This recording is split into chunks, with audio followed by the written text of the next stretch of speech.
Good evening and welcome to the May 9th Civil Service Commission meeting. Roll call, please.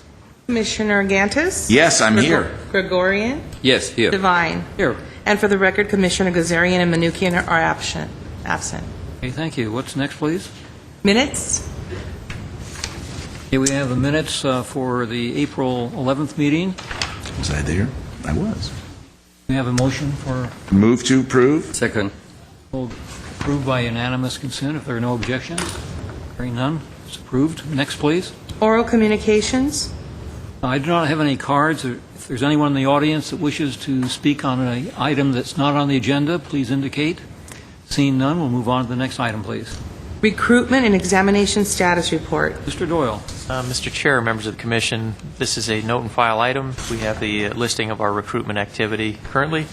As you know, we've been dealing with an ongoing hiring freeze, and we do have very few positions coming forth. But of those that are coming forth, we have them listed here by the specific staff member working on them, and you have dates of exams and such. So if you have any questions on any of these, be happy to try and answer them. Any questions? Seeing none, we'll move on to the next item, please. Eligible list established. Mr. Doyle. Mr. Chair, members of the Commission, this is a listing of the eligible lists that have been established since our last meeting of April the 11th. As you can see, we have approximately 9 recruitments that have been completed over that period of time. The report is laid out describing the specific exam, as well as the total number of applications received, as well as the total number of those candidates who actually made it through the process and made it onto the eligibility list. I think we did leave for you a slightly amended version of this report. We had one error on it under the librarian recruitment, the 74220 Librarian Children's Services. The report had previously said that there were 8 applicants and 8 on the list, and there were actually 73 applications received. And once we got through the entire testing process, we finished up with an eligible list of 8. So Okay. with that, again, a note and file item. Any questions? Seeing none, we'll have the next item, please. Class specification for approval, utility welder. Mr. Doyle. Mr. Chair, members of the Commission, we have, for this meeting, we have 2 specifications for approval. The first, and both of these happen to be from Water and Power. First is utility welder. This is a classification within our power plant. And this is simply an updated class spec of one that hasn't been updated since 1992. So really the specification we have has just a lot more specificity in the essential functions and the various minimum requirements. A lot more things that are, a lot more regulations governing this type of work, as well as a lot of the activities down at the power plant. Again, it's fairly routine. This item was run by the bargaining unit that represents our water and power workers at the yard, the IBEW, and they have no objections to any of the changes being made. If you have any questions, I'd be happy to try and answer them. Also have Narine Kasparian from my staff is here. She prepared this specification. And we also have Mr. Tom Toogood from the power plant as well. Okay, thank you. Are there any questions on the welding utility worker? Move to approve. Second. Approved by unanimous consent. If there's no objections, seeing none, it's approved. Next, please. Revised class specification for approval, electrical test technician series. Mr. Doyle. Mr. Chair, members of the Commission, this item is a revision of an entire series within the electrical test section. This is another one that had not been updated for since 1992. So again, it's fairly routine, although we have made some changes relative to a lot of the essential functions, the minimum requirements, and most significantly to some of the minimum requirements for the positions. You see at the electrical test technician 2 level, we added an additional year of experience, and we also did a modification in the electrical test supervisor position to ensure that the individual had served in the position just below it within the the chain of command, which is the senior electrical test technician, prior to them being eligible for that particular recruitment. Once again, this position exists in our electrical section of the water and power yard. This is one of those series that somewhat unusual. It contains the entire series from the entry level all the way up to the supervisory mid-management level. Therefore, we did run this by both the International Brotherhood of Electrical Workers and the Glendale Management Association, and there were no objections. And once again, this was one that we had a slight amendment to, and you should have had a copy at the dais, and I think we left a few in the back. There's one particular function that we were adding to this position, having to do with the maintenance on fiber optics. We've chosen to remove that part of it from the final version of this. So with that, if you have any questions, I'd be happy to try and answer them. Again, from my staff, Mr. Alex Soto worked on this, and from the Water and Power Department, we have Ramona Boeg, who's the Assistant General Manager for the electrical section. Mr. Chair. Yes. Page 2 out of 6, top of the page, they may act as a field electric troubleshooter as needed. And in this box over there mentioned deleted, willing to use proper technique of public relation when dealing with customers. Why should we delete? I think it's a very good technique, to have a public relation. We certainly agree, sir. So why do we? I think, the deleted portion, willing to use proper techniques in public relations, is that, I suspect it would be addressed in another area of the specification? That's correct. Chair Devine, members of the Commission, Alex Soto, Human Resources Associate. When revising the class specification, I removed that from the essential functions and included similar language under the knowledge, skills, and abilities. Let's see here. If I'm not mistaken, that's where I included I it. think it's under general duties where it says, ensures department services are provided with the highest customer service and ethical standards. That's correct. That encaptures it. And actually, the reason I removed it to begin with was because a willingness, I didn't interpret that to be a function. So it was simply a matter of language cleanup. The intent was not to diminish the customer service aspect of the position. Does that answer your question, Mr.? Yes and no. That one it was kind of very explicit, but this one, it's okay. But yeah, it does have a customer service ethical standard. Okay, It should any be other part of it. questions? Move Seeing to none? approve. Second. Approved by unanimous consent, if there's no objections. Okay. Next item, please.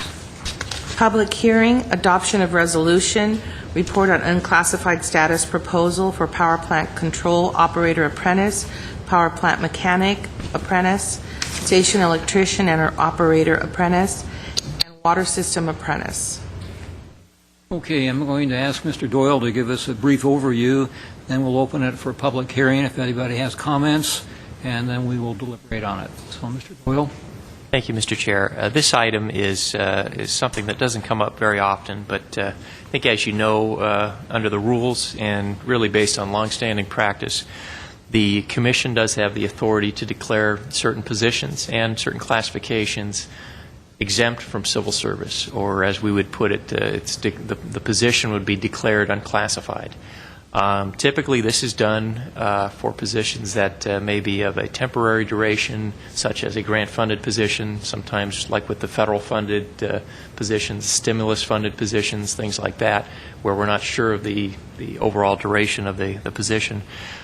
In this case, we are asking to declare the apprenticeship positions within both the power plant, the water section, and the electrical section to be unclassified positions. And I don't think the rest of you were here back in 2005, but I know Mr. Gantis was, where we initially brought a concept such as this to the Commission. And with that, it was the electrical line mechanic apprentice position. And the reason that was brought to you, is that is essentially a 4 to 5 year apprenticeship. It's a training program that our employees go through, where really the entire purpose of that particular classification is to teach, train, and develop employees. Ultimately, once they get past all the various stages of that process, they become what's known as journey level employees.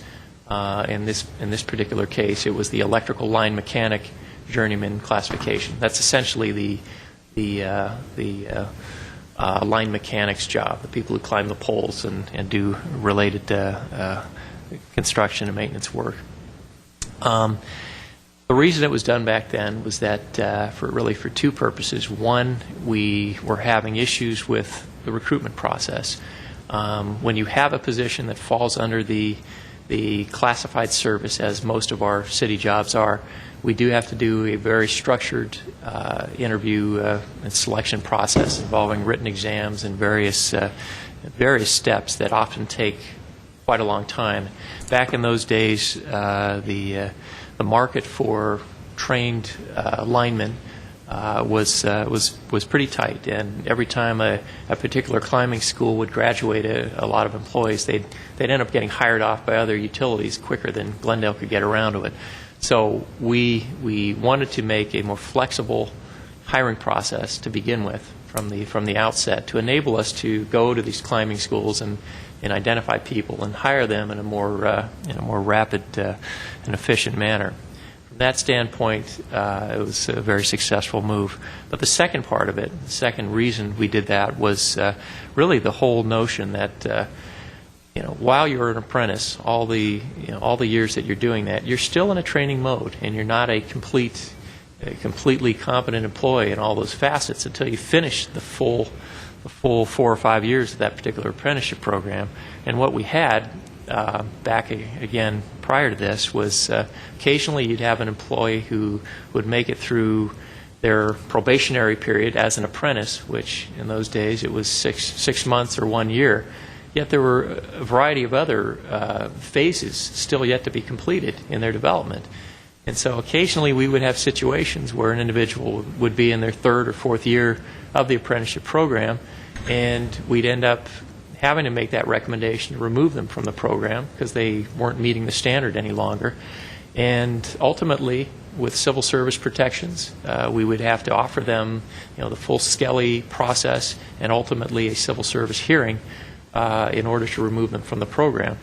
This didn't make a great deal of sense, and I think if we treat the entire apprentice program essentially as one big long probationary period, which is what this proposal is, it makes it a little more realistic and a little more effective means of treating these employees as what they are, trainees during that apprenticeship program. And again, back in 2005, this concept was not only supported by the Commission, of course, but we had both management and the Employee Association back then approved of it. In fact, Mr. Gantis probably remembers an audience full of blue shirts.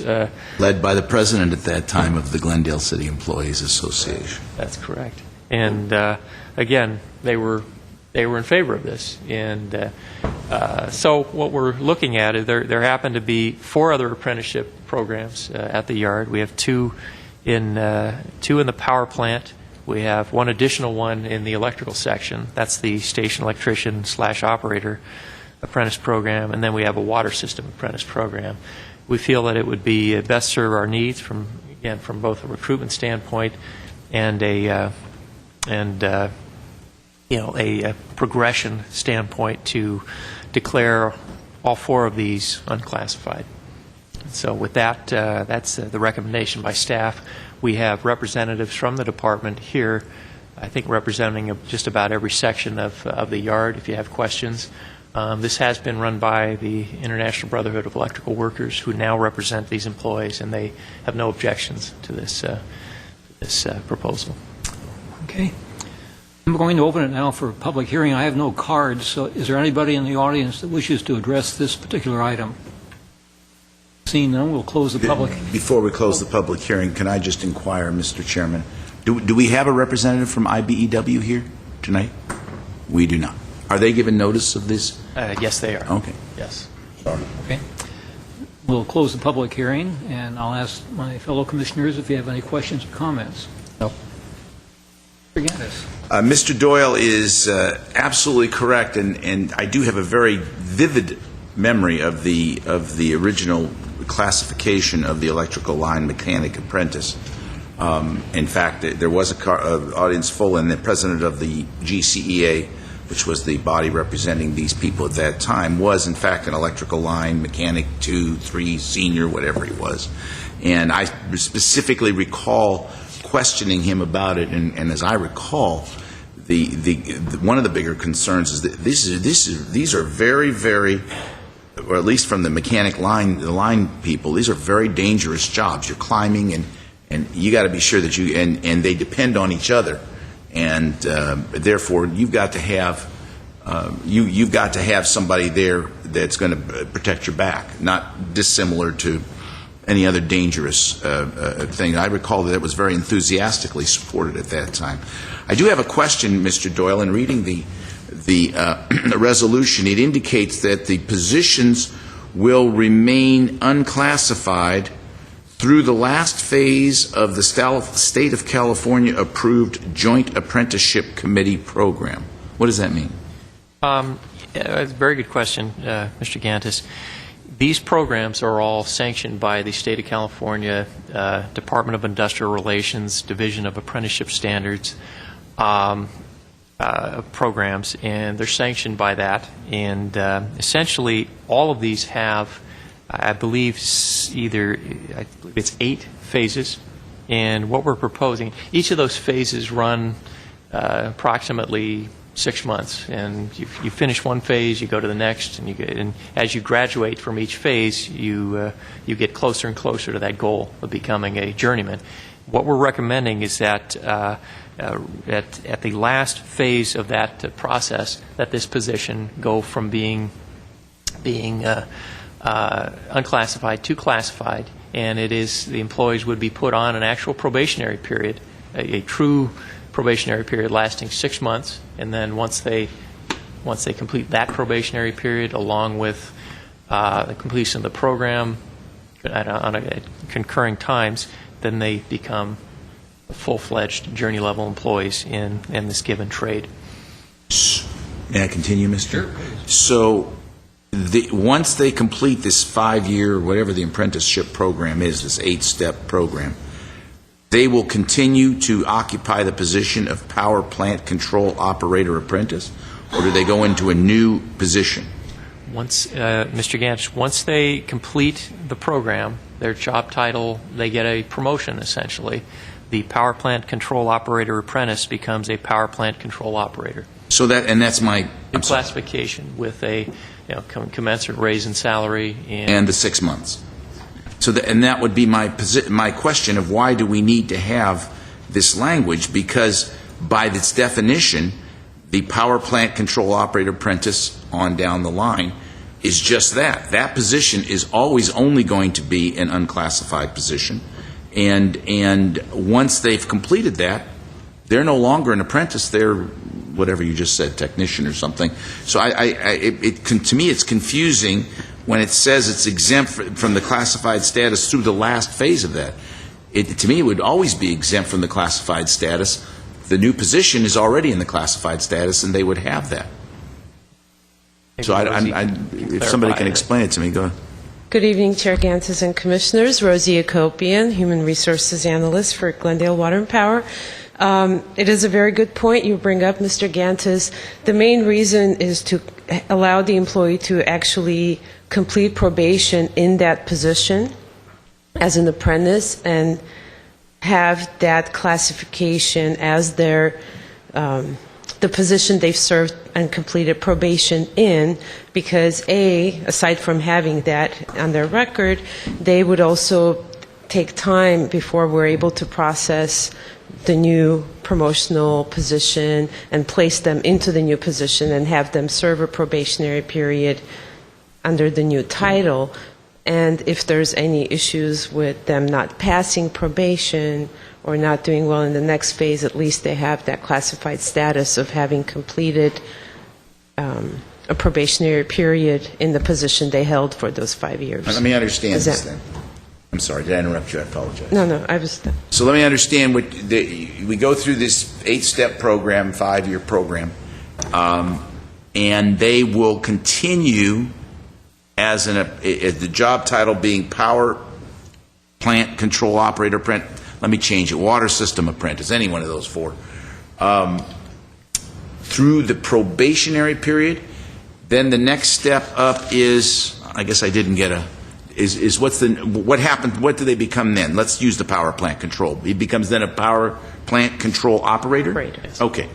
Does he or she, excuse me, please accept my apologies out there, does he or she then serve an additional 6-month probation as a power plant control operator? Correct. Yes. So there's essentially a 1-year probation. Just the way our classifications and our civil service system is designed, every classification that an employee enters has a probationary period associated with it that needs to be served. So, yes, you are correct. They will be serving, even though it's a 5-year apprenticeship, that 6-month probationary period to complete their classification as an apprentice, and then they will start a new probationary period as a control operator, just as if a Office Specialist 1 were to proceed to an Office Specialist 2. So then is that post-apprenticeship probationary period, At fair the journey definition of level. it? Is that defined in the Department of Industrial Relations, the whatever it's called, the program, Joint Apprenticeship Committee program? Is that defined in there? That's how that's done? Or we are creating that? That's a separate classification that falls under classified status, and it's one of our city's job classifications. It is no longer part of the apprenticeship I guess program. It seems to me we're being duplicitous. Number it's one, a I don't journey think you level- need to be, I mean, if you're on probation, even as a classified person, you're basically unclassified because you can be terminated for any reason during the probation period, correct? Correct. And so I guess, I mean, I don't know, I don't have all of this in front of me, but it seems to me this language is a bit, it seems somewhat confining unnecessarily.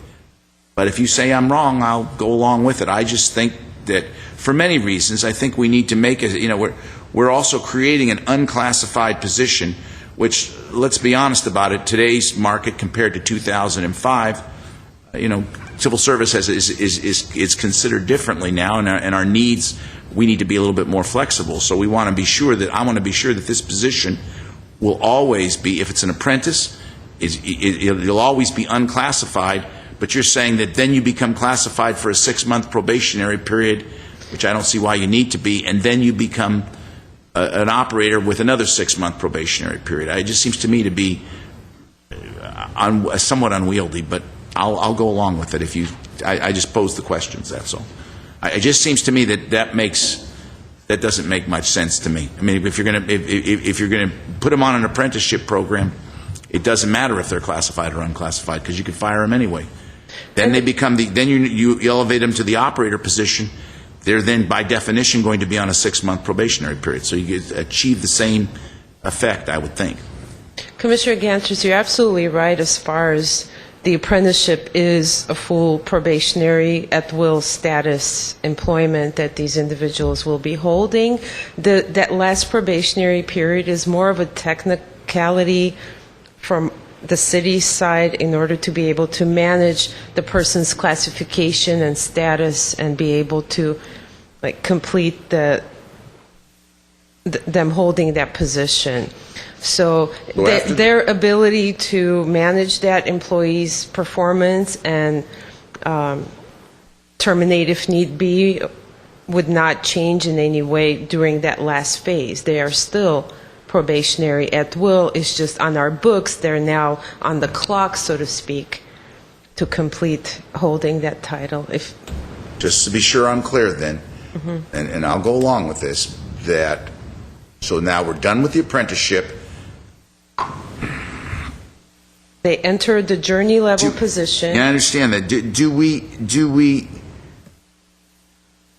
See, what's got me concerned is we're saying that it's the position that's unclassified. Am I correct?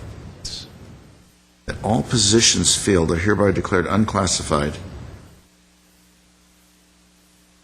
Okay. And so they then become classified for your records, subject to the 6-month probation, in which they can be terminated for any cause whatsoever. We don't need to go through civil service and Skelly and all Talmo and all the other stuff we'd have to do. And then they become the operator, and then they're still on another 6 months after that. So ostensibly they don't become permanent classified until they're through the 8 steps plus another year. Yes. Is it 6 months, I think? Well, 6 months and then another 6 months. Yeah. Once they, correct. But it's not plus another year. Sorry. But 6 months of the other position. Once But they it's in the become journeymen, technically it's a new classification. They'll be doing work more independently, not under anyone's direct That doesn't occur. observation. I'm sorry. So it is a different position, different level of responsibilities. Thus, it is appropriate to have them serve that probationary period for that new classification, which I believe is 6 months. But aren't you saying that this classification has also, the apprentice also has another post-apprenticeship 6 months? At the tail end of the... Yeah, but it's not an additional, it's part of that. Oh, it's part of. Right, that's why we're saying it's the I last see. So phase. it's 8 steps in 6 months is all included in this Yes, apprenticeship. correct. Okay. I believe Ms. Varpetian had an input for us. I think we've resolved the issue. Well, I'd like to hear your input, Ms. Varpetian. I mean, I always look forward to your input. Mr. Chair, members of the Commission, I was just going to add that the additional language does not necessarily restrict the classification, but in fact just illuminates it somewhat further. So you agree with staff and you don't agree with me? Just want to know. That would be correct. Okay. Yes. Okay. I have no problem. Yeah, Did you have a question? one clarification, not question. I mean, Mr. Doyle, very nice, and Mr. Hagopian, very nice and good presentation and explanation. Over here we have a proposal. This is for the folks at home who are watching TV, because so many times after the meetings I end up to get some question. So the proposal is this, that the listed below to be converted to unclassified status. Mr. Doyle, for the sake of folks who are watching, please explain unclassified and classified. Please. Certainly. Thank you, Mr. Gregorian. The unclassified simply means that the position is exempt from civil service and the protections that are afforded under civil service.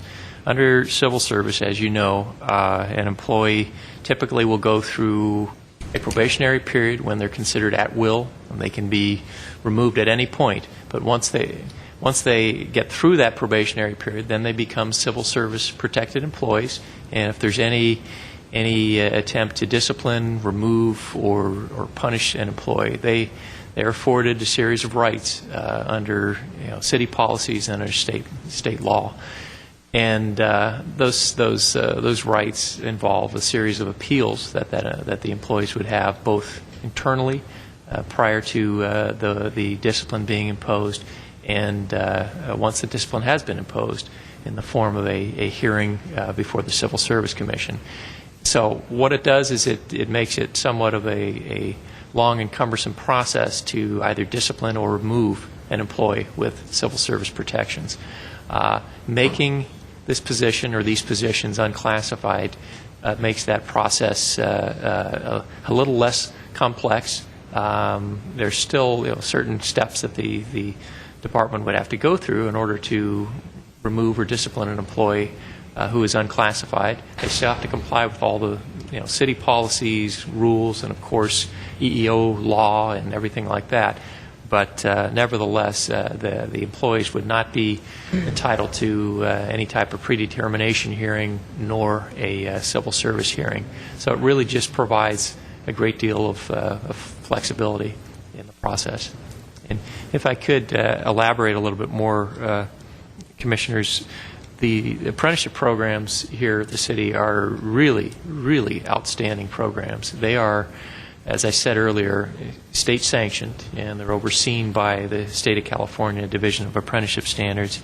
And really, it's I'd say a very robust and effective means of getting employees trained into these very difficult, highly skilled professions. When you talk about, power plant control operations, power plant mechanic, the station electrician, water system, these are very, very important jobs, obviously, and the apprenticeship program ensures that they get the appropriate level of training and development along the way.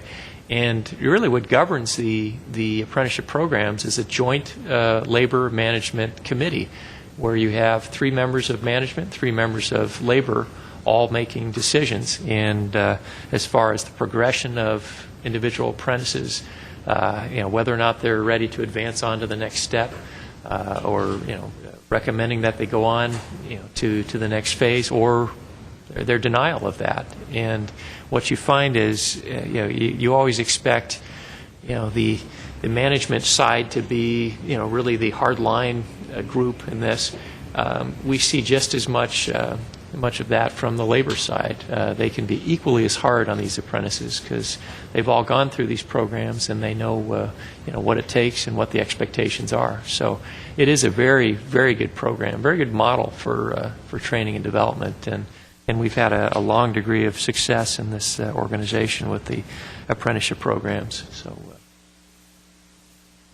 I haven't said anything, have I? Mr. Doyle, if I'm not mistaken, at least I remember with respect to electrical mechanic, the added advantage to this is that I don't believe, I think, do they even need a high school or GED on these positions, or is that just the educational requirement of just?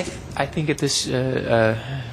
Gantis, at this stage, the minimum a high school diploma is required, but really to enter into these apprenticeship programs, you're not required to have any experience. And that's my point on this, is that these positions are ideal positions for young people that are just not going to be able to move forward into becoming licensed engineers or licensed attorneys. And I'm not degrading what they do. It's a very highly skilled position. But whereas engineers and attorneys learn a lot in the classroom, most of what's learned here is on the lines and gives opportunities to many, many young people for highly skilled and relatively highly paid jobs. And I think it's a magnificent idea to ensure that there's an equal opportunity for this to people that, for whatever reason, could be financial, could be educational, or just not moving forward beyond the level of high school, and gives them a vehicle to go there. So I applaud this program, and I think it is a very successful program. Sorry. And if I could amend one thing I said, again, these positions by nature generally do not require any minimum qualification other than perhaps the high school diploma. On the electrical line mechanic one, we do require at least I think we still do, the pole climbing school, and it's kind of important because you want to make sure that if you're going into this line of work, A, you're not afraid of electricity, and B, you're not afraid of heights. And that's what they teach you in the pole climbing school, that they get you up on a pole, and it doesn't take long for you to figure out this is not the career for me. So we do have that requirement typically for that particular apprenticeship program. For the others, there are none. I don't need to climb a pole to know that's not my career. If there's no more questions, I'm going to ask some. Well, I haven't had my chance yet, so. Oh, I'm can sorry. I ask a question, please? Sure. Thank you, sir. But you were the chairman. I am, but Well, then why are you he was asking ready to make a motion. Okay. There's some academic questions on this as far as the operation of the program. First of all, is there a current JAC in existence? Do we have a committee operating at this point? Chairman Devine, I believe we do have them in each of these areas, at least one or two people in them. Go ahead, please. And it's important that we do have people coming because once we have retirements, we want to have people in the pipeline ready to go. So, Rosie. Chair Devine, Mr. Doyle is correct. Actually, the most active apprenticeship program is the electrical line mechanic apprenticeship because we have multiple employees in that program, and we also have employees currently in the power plant apprenticeships. Okay. I believe water does not have an apprentice right now, or we do have one. We do have one, Okay. sorry. But the stations group does not. Okay. So, but each of these committees, apprenticeship boards, does have a member from the state that attends when the meetings occur, as well as, like Mr. Doyle explained, labor and management. And you might stay there because I have some more questions you Okay. might be ready to answer. In the write-up, it indicates that the committee has been entrusted with the ability to make disciplinary recommendations. Who do they make those recommendations to? The committee makes the the recommendations within their own group, and then they look for consensus. They also do communicate with Human Resources, with myself and Mr. Doyle, and with the department management. So the disciplinary actions are something that is communicated through the board with a vote, as well as Human Resources involvement. All right, but if I Mr. understand Chair, correctly, if I could add to that, ultimately, because I think it's a good question. You're asking who has the final authority. Ultimately, it is the management of the city, Glendale Water and Power. The board does, the Joint Apprenticeship Board does make recommendations, and I suppose that those recommendations can be overruled, but I don't see that happening very often. But ultimately, when a decision is made to either terminate an apprentice or, of course, to advance an apprentice, it is made by that respective committee as a recommendation to management, and then management effectuates that movement.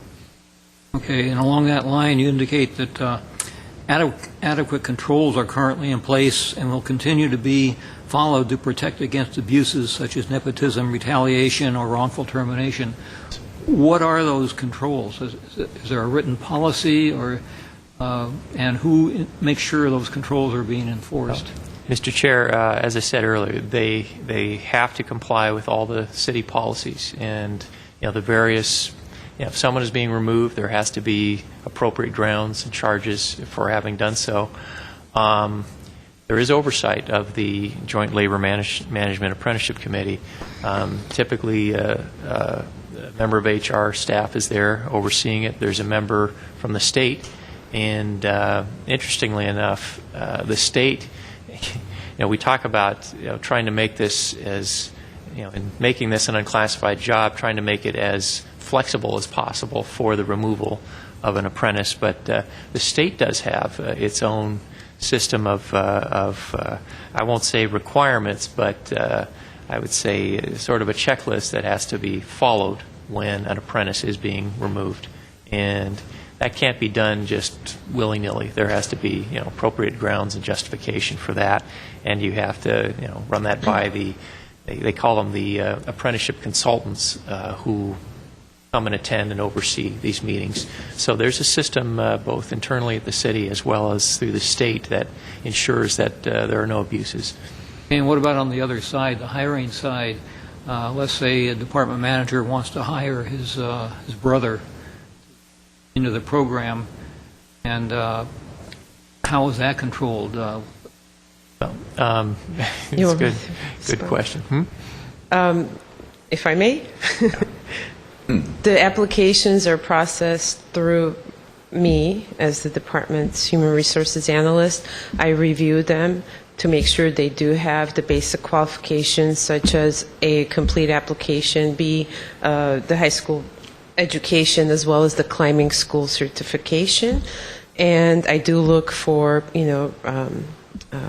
conviction history status, as well as any relationships to any of the employees in the city, as part of my screening process. Those applications are then forwarded to staff at the Utility Operations Center that manage the gathering of applications. Whenever vacancies occur and they want to do a recruitment, they're required to basically interview everyone that has applied through the process that I just described, and then the whole committee, the apprenticeship committee, interviews each and every individual that has applied and make their recommendations from those interviews. So there is a fair process of multiple people giving input, so any one person does not have a weighing decision into the hiring. But if I understand correctly, at the end of the line, they make this recommendation, again, whether it's for hiring or termination, and the department manager makes the final decision, if I understand Mr. Doyle's comment correctly. Well, they have to follow the rules of the city, and there are specific rules relative to hiring of relatives and the nepotism and such. The short answer to the question is that human resources still plays a very active role in these recruitment processes, and we would apply the same principles that we would in a civil service process as we would in an unclassified one. And I would suspect in each of these four we would probably go through a pretty identical hiring process for these as we would for if they were classified.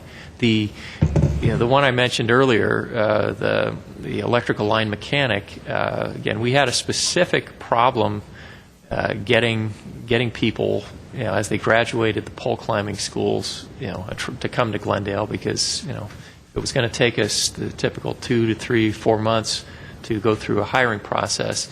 We would often lose the best candidates, and so it's a little easier now, where we can just go to the schools and select people, interview them, and offer them the job.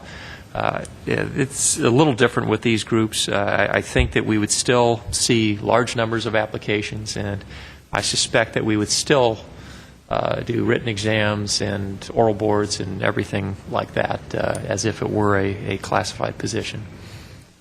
And I guess the bottom line I'm looking for, and what I'm hearing, is that this is still, even though it's unclassified, a truly equal opportunity process. Absolutely. I have no doubt about that. Absolutely. And again, it'll still be overseen by Human Resources Office and my staff. For all the questions I have, is there a motion? Yes. You made a motion. Yes.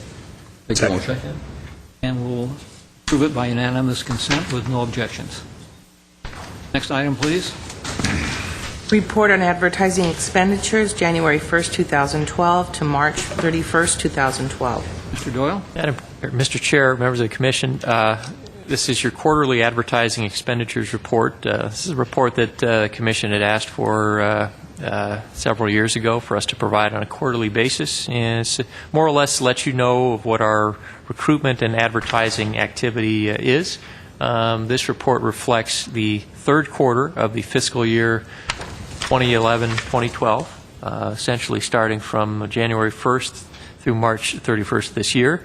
As you can see from the report, we spent approximately $5,900 on advertising.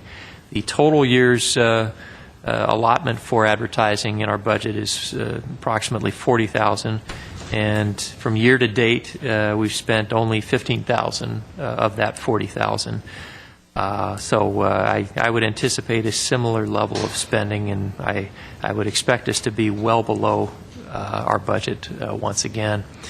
As you've seen this report before, it talks about the specific areas that we advertise. The first section talks about publications that target various ethnic communities, and we try to spread those around as evenly as possible. The second section talks about publications and websites that deal to just sort of generic or general type advertising.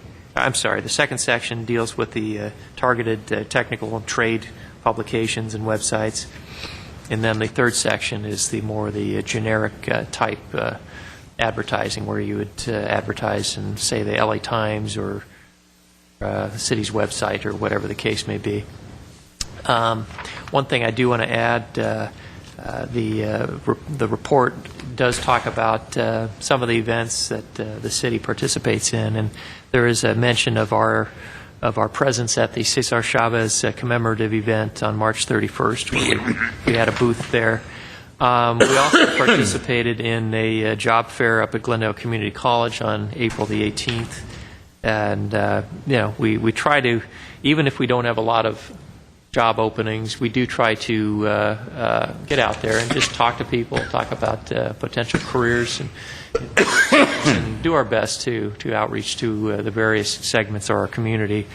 In addition to that, I do want to mention our own celebrity, Mr. Steve Nersessian, appeared on television on April the 2nd. It was a New Vision television show. It's one of the Armenian channels, and he once again represented us very well on some of the issues we have relative to our jobs and careers in the city of Glendale, public service in general. So anyway, those are some of the things that we've been up to this quarter. Again, if you have any questions, be happy to try and answer them. This is a note and file item otherwise. Questions? Seeing none, move on to the next item, please. Agenda forecast. Doyle? Mr. Chair, members of the Commission, this agenda forecast addresses our upcoming meetings. We do have, again, meetings scheduled, one in the second half of May. This is report on administrative leave. I think the Commission had asked for that to be presented on a regular basis. And then anticipate that being a relatively short meeting because we do have a hearing that evening.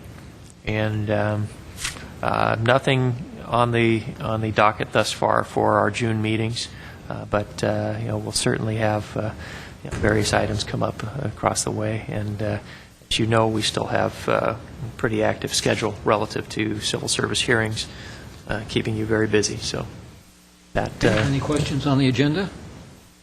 Next item, please. Reports and information, past due employee performance evaluations. Mr. Gandis. Thank you, Mr. Chairman.